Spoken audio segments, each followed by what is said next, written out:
아멘. 하나님에게 러브레터를 받는, 세상의 러브레터를 전하는 기도해 주시기 바랍니다. 사순절 14일째입니다. 오늘은 본문을 두 부분으로 나눠 가지고 살펴볼 텐데 잘 오늘은 좀 따라와 주시기 바랍니다. 먼저 첫 번째 본문은 18절부터 23절까지이고 여기에서 주된 질문은 예수는 누구인가입니다. 두 번째 질문은 24절부터 마지막 절까지 세례 요한이 누구인가라고 하는 질문입니다. 이 두 가지 질문을 가지고 사실은 무언가를 지금 예수님께서 우리에게 들려주시기를 원하시는 건데 그 부분에 대해서 우리가 함께 나눠보겠습니다. 먼저 앞부분을 보겠습니다. 18절부터 23절에 나와 있는 말씀인데 이 상황은 지금 세례 요한이 수감 중입니다. 감옥에 지금 갇혀 있습니다. 이 감옥은 사해바다의 동쪽의 마케루스라고 하는 감옥입니다. 요한의 제자들이 수감 중에 있는 요한에게 예수의 사역에 대한 소식을 전달을 해 주었습니다. 감옥에 갇혀 있으니까 바깥에 대한 소식 자체가 상당히 제한적이지 않겠습니까? 그래서 제자들이 자기 스승에게 예수에 관한 소식을 전해 주었습니다. 그 소식을 듣고 세례 요한이 오늘 이제 첫 번째 절에서는 세례 요한이 질문지를 두 명의 자기 제자를 선발해서 이 질문지를 그 제자들에게 이제 갖게 해서 이제 예수님에게 가게 했습니다. 질문은 이겁니다. 19절에 오실 그이가 당신이 오니까 우리가 다른 일을 기다리오리이까. 그러니까 메시아가 누구냐? 그리스도가 누구입니까? 라고 하는, 당신입니까? 우리가 또 다른 사람을 기다려야 됩니까? 라고 하는 질문입니다. 그러니까 이 질문은 명백하게 세례 요한조차도 지금 약간은 갈피를 잡지 못하기 때문에 한 질문이겠죠. 이 예수님께서 요한의 기대와는 약간 지금 다른 일을 했다고 하는 소식을 들었기 때문에 지금 세례 요한은 이 사실에 대해서 질문을 했겠죠. 그러면 이제 질문이 만들어졌으니까 예수님께서 답을 하실 차례입니다. 그런데 만만치가 않습니다. 이것도 본문에는 딱 하고 드러나 있지는 않지만 우리 본문 뒤에부터 오늘 이 장에 나와 있는 본문 뒤에를 쭉 보면 이게 답이 만만치 않구나. 이게 잘못 말했다가는 또 함정이 빠뜨릴 게 뻔하구나라고 하는 게 역력하게 이 본문의 앞뒤로 들어가 있습니다. 예수님 주변에 바리새인들과 율법 교사들이 섞여 있었기 때문인데 이 적대자들은 복음서의 전체를 보면 예수님의 입만 보고 있습니다. 저 사람이 무슨 말 하나. 계속 입만 보고 있고 그를 걸려 넘어지게 할 구실이 뭐가 있을까라고 복음서를 계속 보면은 그 얘기 나오지 않습니까? 지금도 그런 상황입니다. 예수님께서는 어수룩하지 않으시죠. 상당히 지혜롭게 이번 장의 마지막 절에도 지혜에 대한, 우리가 읽지는 않았지만 지혜에 대한 얘기로 끝마무리를 하는데 상당히 지혜롭게 어수룩하지 않게 예수님께 답을 합니다. 21절에 보면 앞에가 이렇게 나와 있습니다. 마침 그때에 at the very time, 그러니까 딱 그때에, 그러니까 마치 자물통이 있고 열쇠가 있으면 열쇠에 맞는 열쇠를 한 번에, 열쇠 꾸러미는 한 번에 딱 넣을 수 있는 그런 순간이 있잖아요. 마치 그것처럼 딱 질문이 들어왔는데 답을 할 절묘한 타이밍이었다라고 하는 거죠. 바로 그때에 예수님께서는 뭘 했느냐? 이렇게 답을 말로 하지 않고 행동으로 답을 대신 먼저 합니다. 21절에 마침 그때에 마침 그때에 예수께서 질병과 고통과 및 악귀 들린 자를 많이 고치시며 또 많은 맹인을 보게 하신지라. 그러니까 메시아가 오시면 행하실 것으로 성경에서 예고되고 기록된 일을 때마침 예수님이 실제로 그 일을 하고 계셨다라는 겁니다. 그러니까 때마침 그때도 긍휼의 사역을 하고 계신 거죠. 치유의 사역을 하고 계신 거죠. 뭐 때마침이지만 실질적으로는 역시나 뭐 이렇게 우리가 생각해 볼 수 있죠. 역시나 예수님이구나.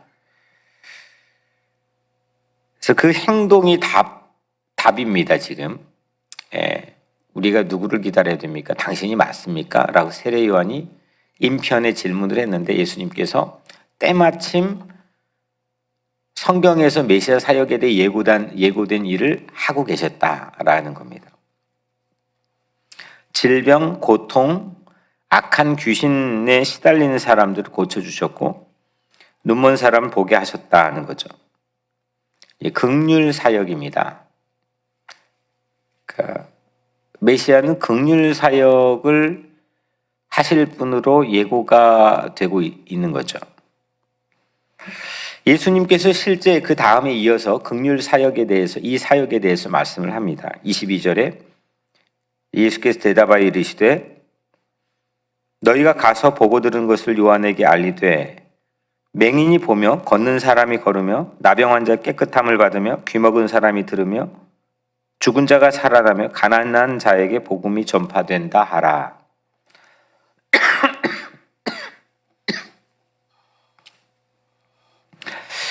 이 말씀을 예수님에게 들으면은 단번에 생각날 수밖에 없는 말씀이 우리는 생각 안 해도 괜찮아요. 근데 당시에는 이게 생각날 수밖에 없는 말씀이 있습니다. 뭐냐면 이사야가 메시아가 오실 때 메시아는 이런 사역을 할 거라라고 하는 이사야를 통한 예언의 말씀이 이 이사야 61장 1절 2절 말씀인데 주 여호와의 영이 내게 내리셨으니 이는 여호와께서 내게 기름을 부으사 가난한 자에게 아름다운 소식을 전하게 하려 하심이라. 나를 보내사 마음이 상한 자를 고치며 포로된 자에게 자유를, 갇힌 자에게 노임을 선포하며 여호와의 은혜의 해와 우리 하나님 보복의 날을 선포하며 모든 슬픈 자를 위로하되.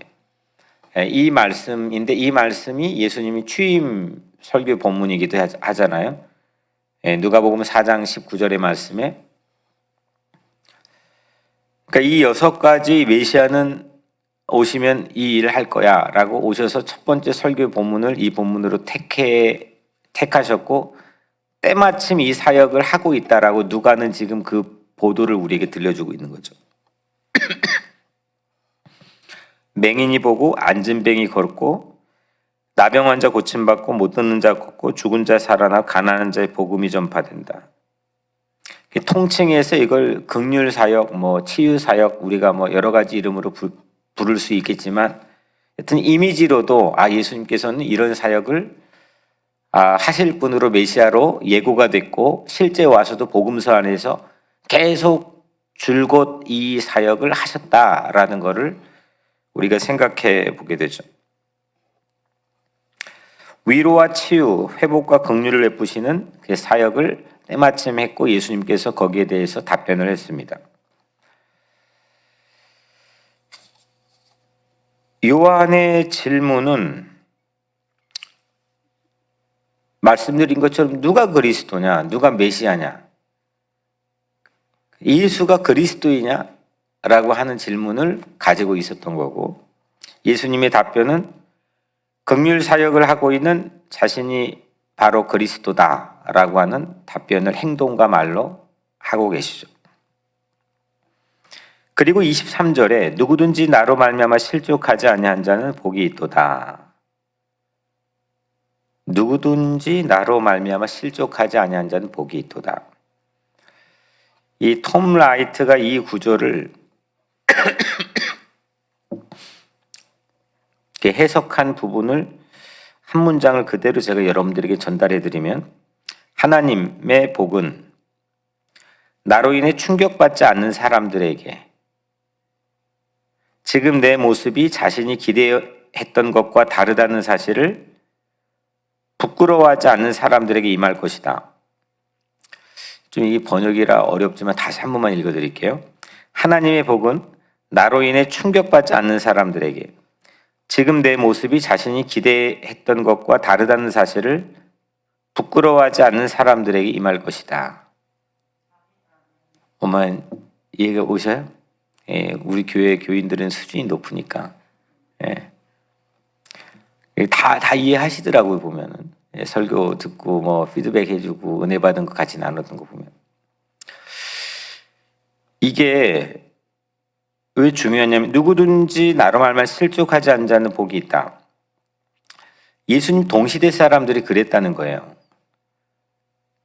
요한은 너무나, 요한을 좋아 따라다니는 사람들이, 대중들이 많이 있었지만 요한은 너무 금욕적이다 라고 했고 불평했고, 예수님은 또 먹고 마시는데 너무 찌들었다라고 늘 비판을 하잖아요. 지금 바리새파 사람들이. 그 자기 기대에 따라 메시아에 대한 익스펙테이션이, 기대감이 엎치락뒤치락 하는 거예요 지금. 왜냐하면 말씀의 기준이 있지만 그거를 실제로 내 기대치로 만들어 놓은 그것과 어긋날 때가 있잖아요.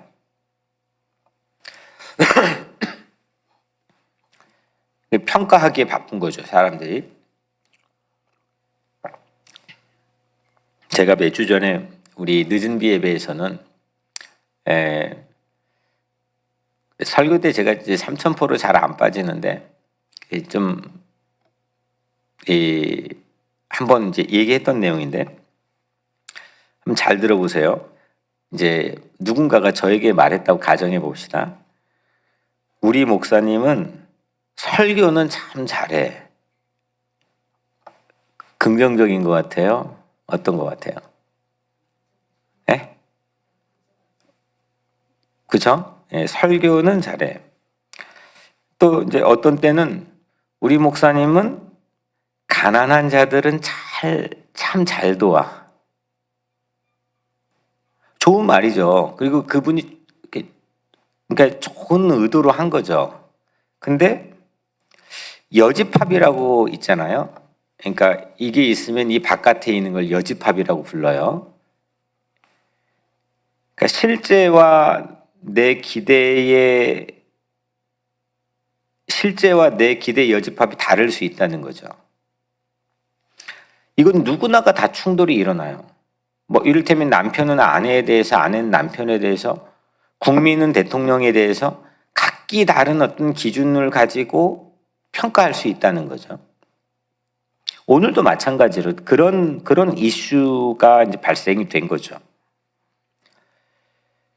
내 기대와 예수님 모습이 달랐을 때,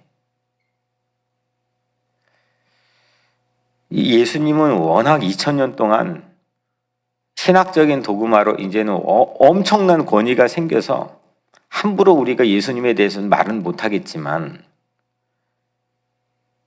그 예수님을 따르는 사람들이나 우리는, 아니면 교회 공동체나 이거에 대해서는 내 생각과 내 기대와 다르다고 하는 사실 때문에 여러 가지로 평가할 수는 있겠죠. 근데 당시도 마찬가지로 세례 요한도 그런 이슈가 일어난 거예요.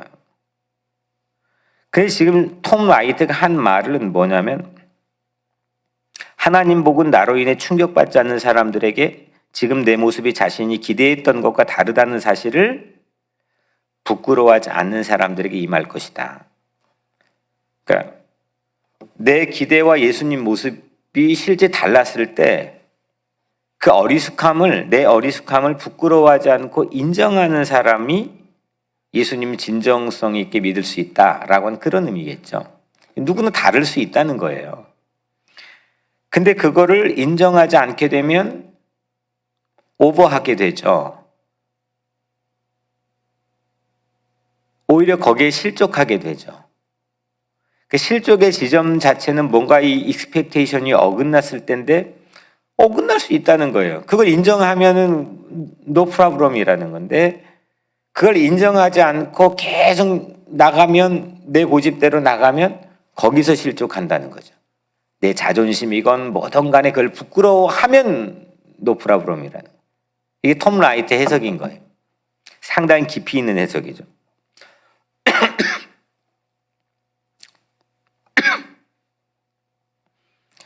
그 사람의 그 예수님을 어떤 사람은 너무 엄격하다고 하고 다른 사람은 또 너무 부드럽다고 볼 수도 있는 거고, 그죠? 또 어떤 사람은 너무 예수님이 지적이야 라고 볼 수도 있고, 우리 예수님은 설교는 참 지적으로 잘하셔 이렇게 말할 수도 있고, 어떤 사람은 우리 예수님의 삶은 너무 현실적이야 이렇게 말할 수도 있는 거고, 우리가 상상하는 것과 기대했던 것과 다른 메시아를 따르는 일을 늘 버겁게 생각할 수 있다는 거죠. 이거를 극복하는 길은 우리 실족, 우리 넘어질 수 있는, 우리 어리숙함, 우리 기대감의 차이가 있을 수 있는 걸 당연하게 생각하면 돼요. 뭐 우리가 뭐 또 얼마나 잘났다고 늘 완벽하려고 하는 것 자체가 늘 넘어지는 거죠. 그냥 다를 수 있는 거예요. 예. 가만히 교회에서 실족하는 사람들을 보면은 다 그 부분인 것 같아요. 다라고 하면 좀 그렇고 거의. 예. 그냥 받아들이면 돼. 그리고 또 다른 걸로 다 익스큐즈를 해요. 변명을 돌린다고.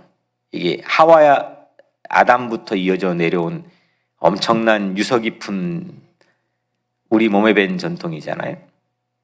왜냐하면 내 자존심 못 견디거든요.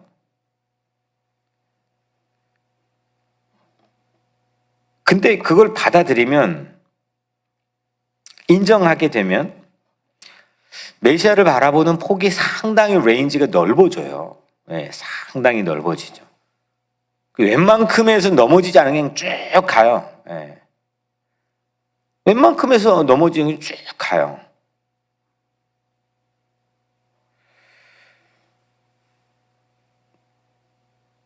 우리는 그래서 인정하면 되는 거예요. 예. 인정하면 편해요. 저도 편해요. 보면. 예. 그래서 저도 다 이렇게 쉐어하게 되고.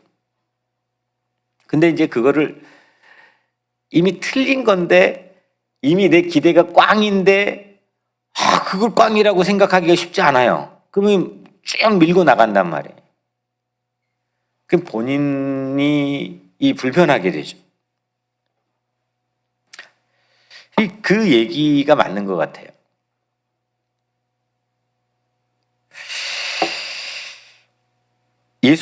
우리는 예수님의 긍휼 사역을 통해서만 회복될 수 있다는 게 오늘 첫 번째 이 질문에 대한 답인 건데, 우리 진리를 잘 못 볼 때가 많잖아요. 그 영적 맹인일 때가 많단 말이에요. 그 나를 향해서 예수님 베푸시는 긍휼함이 없이는 우린 결코 회복되고 구원받을 수 없다. 난 늘 넘어진다. 난 늘 연약하다. 예수님밖에 없다. 라고 하는 게 예수님께서 오늘 행동을 통해, 말씀을 통해서 우리에게 보여주고 계시는 거죠.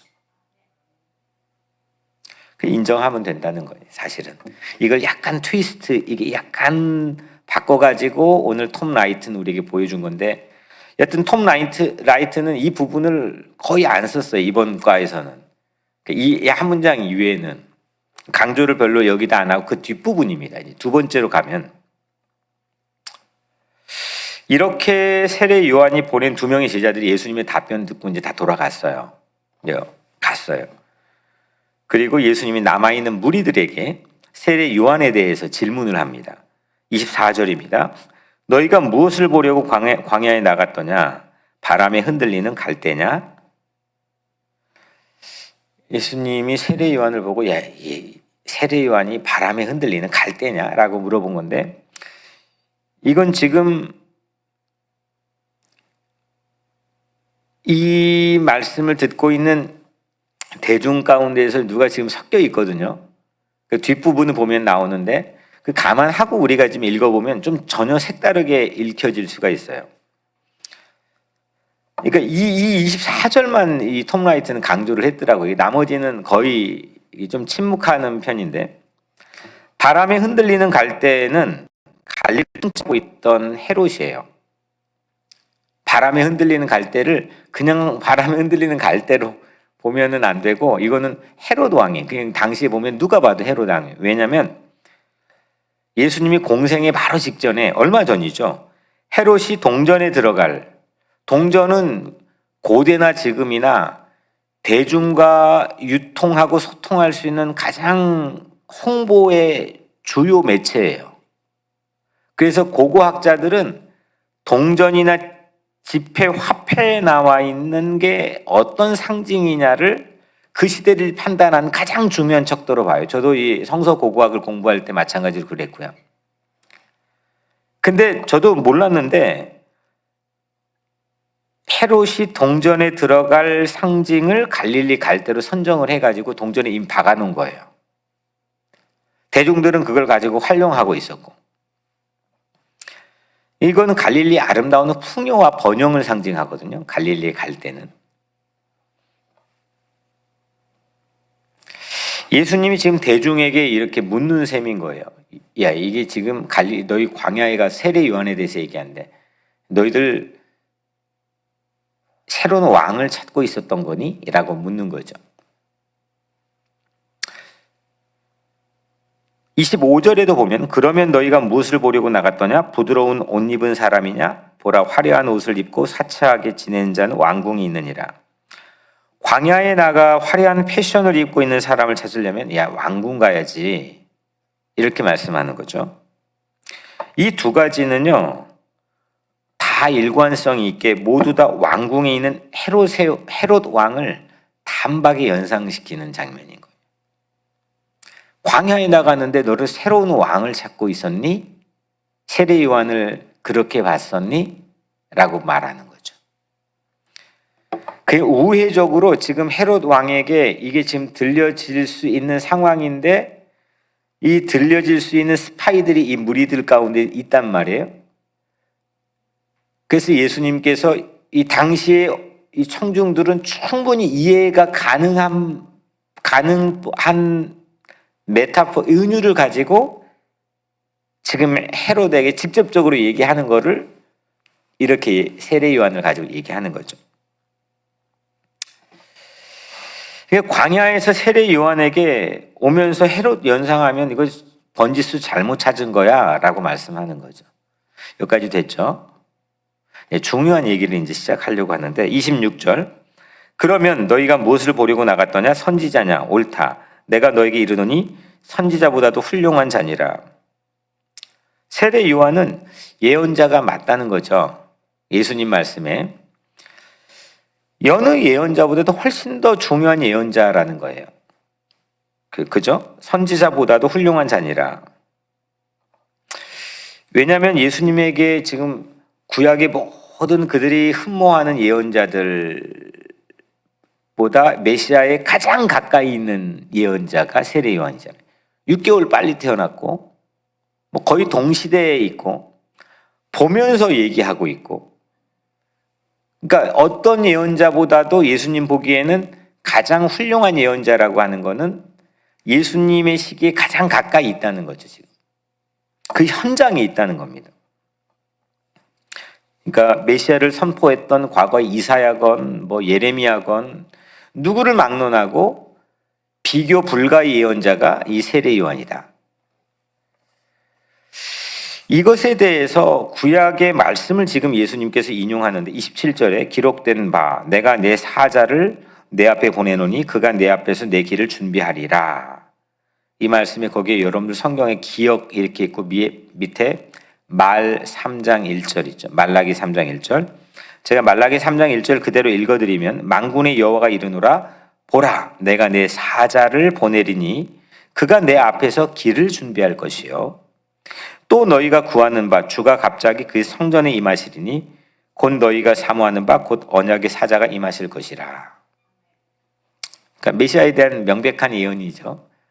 근데 이제 그 메시아에 앞서서 길을 트고 준비하는 세례 요한에 합당하는 말씀이라는 것을 예수님이 이 말씀대로 세례 요한이 이런 사람이야 라고 말하는 거죠.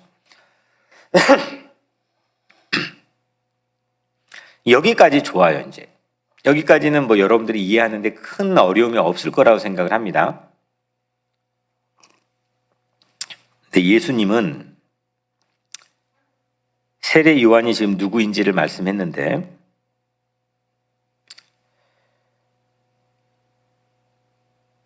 하지만 요한이 보낸 지금 첫 번째 제자와 요한의 제자와의 대화, 두 번째 예수님 무리에게 한 질문, 이 두 가지가 모두 다 종착역이 뭐냐? 예수가 누구냐를 예수가 스스로 말씀하는 거예요. 넌지시 지금 헤롯에 대해서 말씀해. 세례 요한이 얘기하다가 헤롯을 암시하는 말을 했다가 또 요한에 대해서 말했다가 이 방식은 헤롯에게 말했다, 요한에 대해 말했다가 이 방식은 이 두 사람 사이에 있는 한 인물에 대해서 말하는 그때 당시에 가장 유행했던 논리적 방식이에요.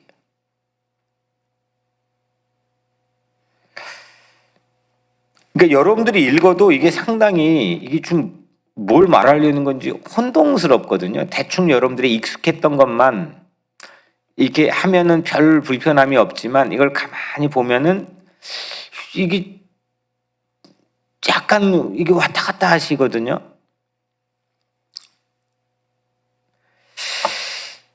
예수님은 그저 능력 많은 예언자인가 아니면 헤롯을 대신할 수 있는 새로운 왕인가? 과연 예수님이 누군가? 이게 첫 번째 질문이기도 했고 두 번째 그들 제자들 떠난 다음에 무리들에게 했을 때 처음 예수님이 했던 질문 안에 포함된 질문이기도 하죠. 그에 대한 최종 답변을 이제 오늘 말씀 결론입니다.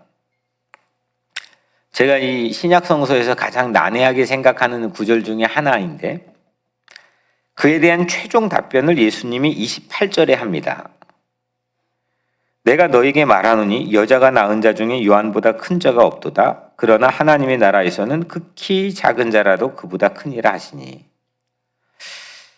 쉽지 않더라고요. 이 말씀이 항상. 이 말씀으로 여러분들이 제 설교를 하기도 했지만 이 말씀을 오늘 이제 사실 이 말씀을 여러분들이 들려드리기도 했지만 이 말씀은 본문 바로 뒤에 등장하는 바리새인과 율법 교사와 같은 스파이를 염두에 둔 말씀이에요. 그러니까 세례 요한이 여인이 낳은 자 중에 가장 큰 자가 될 수 있었던 이유는 아까 말씀드렸죠. 구약의 어떤 예언자들보다 훌륭한 예언자들보다 그리스도의 길을 가장 가까이에서 아니 아예 그냥 보면서 현장에서 예비하고 있는 사람이기 때문에 이게 말라기 3장 1절에 나와 있는 말씀을 그대로 이게 보여주고 있는 사람이기 때문에. 그런데 이 이제 좀 약간 우리가 이게 당황스러운 거는 하나님의 나라에서는 극히 작은 자라도 세례 요한보다 크다. 그럼 세례 요한이 뭐가 돼요 지금? 최고라고 했는데.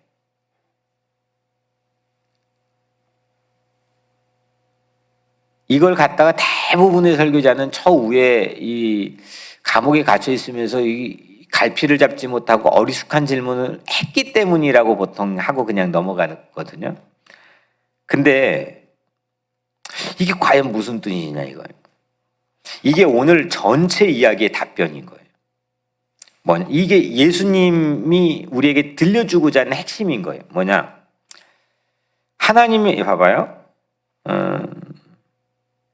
그러나 하나님의 나라에서는 극히 작은 자라도 그보다 크니라 하니 하셨죠. 하나님의 나라는 누가 시작했어요? 예수님이 시작하셨죠. 하나님의 나라는 누가 완성하셔요? 예수님이 하시죠. 그런 이게 새로운 하나님 나라의 운동에 소속되어 있는 가장 작은 자가 그때까지 태어난 가장 큰 사람보다도 더 크다. 이게 보시나요? 그러니까 여기서부터 예수님이 딱 나타났어요. 그 하나님 나라 운동을 시작해요. 여기는. 근데 여기에서 가장 작은 자보다 여기에서 가장 큰 자보다도 여기가 더 크다는 거잖아요.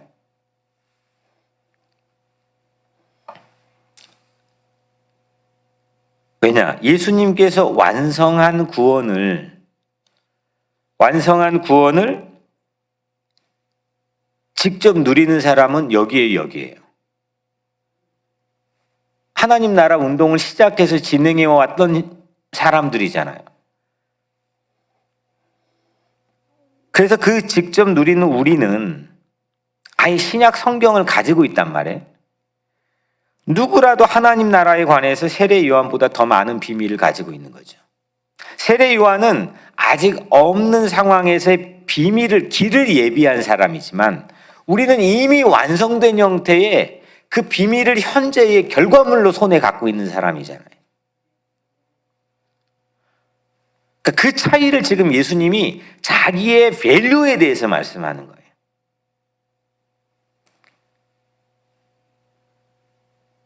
그러니까 여기는 지금 조마조마해요. 이 메시아가 오냐 안 오냐, 메시아가 기냐 안 기냐, 메시아가 이 어떤 행보를 가느냐, 확실하게 구약에 있는 말씀을 가지고 엄청나게 권위 있게 가장 이전에 있는 예언자들보다 강력하게 지금 세례 요한은 말씀을 하고 있는 최고의 레벨의 예언자지만, 그럼에도 불구하고 예수가 함께 시작한 하나님 나라 운동에서 가장 밑바닥에 하잘것없는 작은 사람도 이미 이 결과를 누리고 이 비밀을 비밀이 아닌 현재 증거로 갖고 있단 말이에요.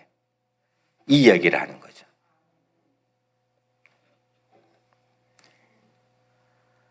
그래서 하나님 나라의 분기점을 만든, 하나님 나라의 운동의 분기점을 만들고 있는 예수의 전후, 비포 아프터의 비교를 지금 얘기하는 거예요. 그거를 너희들은 지금 바리새파 사람, 사두개파 사람들은 뭐라고 했죠?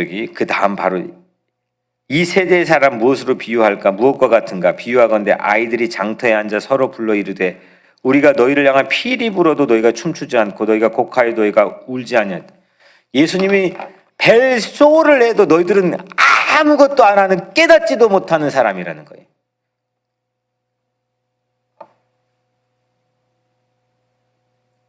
비밀을 풀어줘도 알지 못한다는 거예요. 예수님의 유일성과 우월성을 전혀 눈치채지 못하고 있는 가장 무식한 사람이라는 거예요.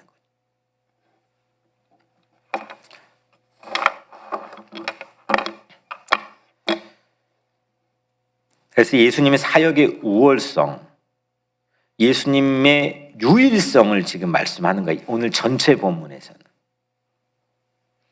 아주 강력한 주장을 하는 거죠, 예수님이. 요한이 가장 작은 자보다 작다는 것으로만 생각하면 요한은 이쪽에 가장 작은 자보다 그냥 작은 자로만 보통 생각해버리면 이건 요한 쪼잔한 사람으로만 그치고, 근데 왜 갑자기 또 예언자들보다는 가장 큰 자라고 또 얘기했느냐, 이게 혼동이 오는 거예요 지금.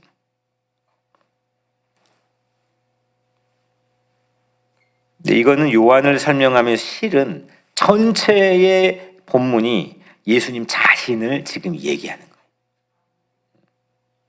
예수님이 당시 헤롯 왕을 직접 겨냥한 말치고는 아주 강력한 말씀인 거죠. 요한이 다른 레벨의 예언자라고 한다면 예수님도 다른 부류의 메시아, 다른 부류의 왕이라는 겁니다.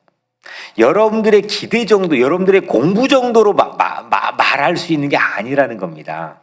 제가 가지고 있는 분석이나 명민함을 그 정도를 가지고 메시아를 우리가 볼 수 있는 정도가 아니라, 우린 늘 놓칠 수 있어요. 심지어는 가장 헐벗고 가장 목마르고 가장 감옥에 갇히고 이런 사람, 지극히 작은 소자 하나 챙기지 못한 그게 나였다라고 얘기하잖아요. 전부 다, 심지어 천국에 간 사람도 놓쳤단 말이에요.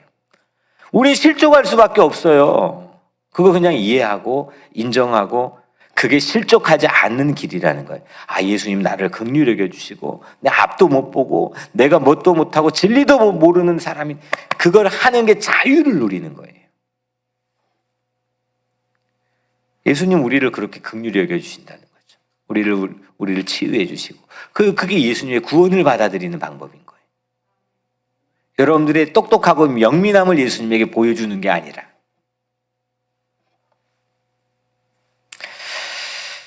그래서 이게 세례 요한이 첫 번째 한 질문에 대한 가장 마지막 28절에 예수님이 답을 분명히 하고 마무리하는 겁니다. 오늘 말씀을 정리해 보면 예수님은 과연 나에게 누구인가입니다.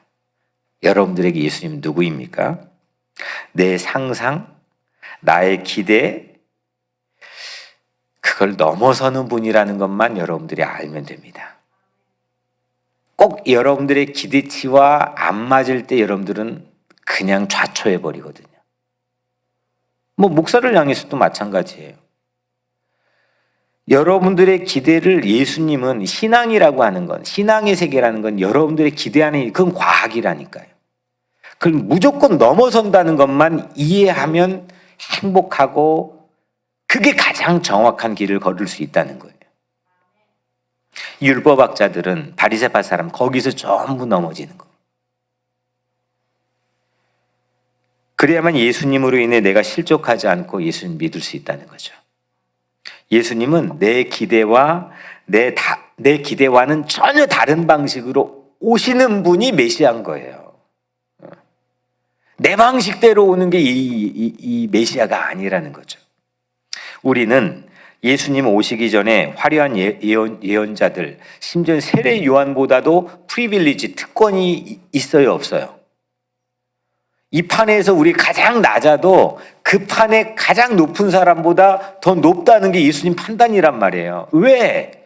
우리는 이미 그들이 그렇게 고난받으며 핍박받고 박해받고 초조하고 마음 졸이면서 예고하고 예언했던 그 사실을 이미 이루어진 현실의 증거로 갖고 있는 증인이란 말이에요. 증인이란 말이에요. 그래서 예수님께서 완성한 하나님 나라의 비밀, 기쁨, 이 모든 걸 직접 우리 각자의 삶에서 누리고 있기 때문이라는 거예요. 초조하지 마시라는 거예요. 예수님에게 늘 근심하지 마. 담대해. 내가 세상을 이겼다고 말씀하시잖아요. 그래서 예수님께서 오늘 우리를 더 깊이 우리의 연약함을 다독여 주시고 긍휼히 여겨 주시고 그 예수님이 나의 구세주고 나의 구원자고 이 사실을 우리 각자 현실에서 직접 누리고 그 기쁨을 맛보며 사는 오늘 여러분들의 삶이 되기를 주님의 이름으로 간절히 축원합니다. 아멘. 오늘 이 말씀 가지고 기도하시고 노아방주 사역 위해서 기도해 주시고 또 우리 각자의 삶에도 또 하나님께서 이렇게 예수님 늘 함께 동행하는 그런 삶이 될 수 있도록 우리도 각자 삶을 위해서도 기도해 주시길 바랍니다. 그리고 또 하나는 이번 주는 미얀마에 지금 우리나라 80년 광주 같은 일이 벌어지고 있는데 미얀마의 안정을 위해서 우리 같이 기도하도록 하겠습니다. 그곳에 있는 모든 선교사님 말씀을 전하는 사람들 또 거기에 맞서고 저항하고 있는 지금 미얀마 국민들 속히 이 안정을 취할 수 있도록 하나님 도와달라고 기도해 주시길 바랍니다. 제가 먼저 기도하겠습니다. 은혜로우신 아버지 하나님, 오늘 우리에게도 말씀을 들려주심을 감사합니다. 하나님이 이 말씀에 깨우치면 우리 삶에 새로운 서광, 영광의 빛이 비춰지게 도와주시고 우리의 눈을 밝히게 도와주시며 하나님 우리를 축복하시사 하나님이 원하시는 귀한 삶을 늘 살아갈 수 있도록 주께서 우리를 축복하여 주옵소서. 예수를 영접하는, 예수를 믿고 신뢰하고 바라보는 진정성 있는 그 기쁨과 자유와 행복이 우리 모두에게 임할 수 있도록 축복하여 주옵소서.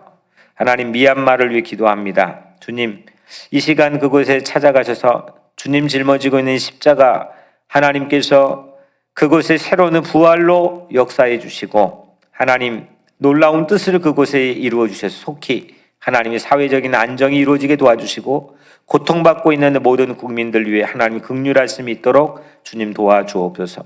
예수 그리스도의 이름으로 간절히 기도드리옵나이다. 아멘.